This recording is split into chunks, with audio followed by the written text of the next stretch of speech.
Now children, we begin with a very important chapter, chemical thermodynamics.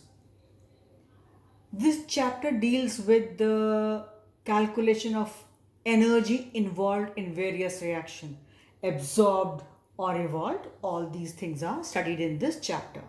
So the energy involvement with all the reactions we study here, we calculate here, that's called thermodynamics branch of chemistry.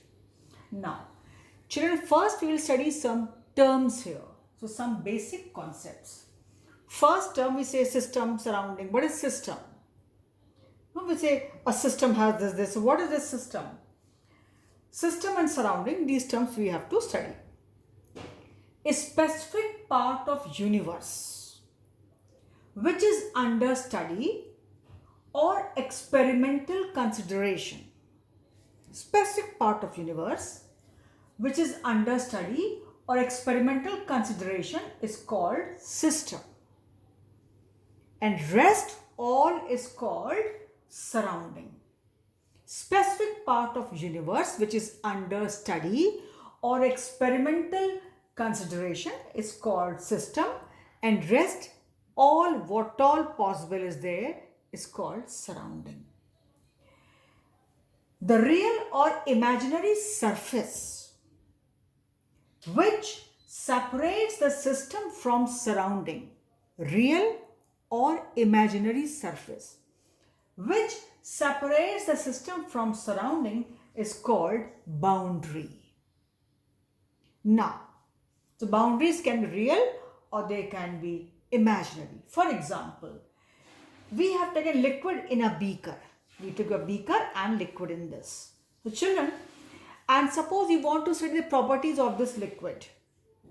I took one beaker, in that I have put some liquid. And suppose I want to study some properties of this liquid. So this liquid is system, right? Liquid is system. We want to study. This is our experimental part of under consideration, experimental part. Liquid we want to study. So liquid is system. This beaker and all room, the whole surrounding. Beaker and the entire room and what all you can think of is surrounding. I repeat, I took liquid in a beaker because I wanted to study the properties of that liquid. Say for example, so this liquid is system, this beaker and the remaining whole room, what all is there is surrounding. Now children, here beaker, room etc. are surrounding. Clear?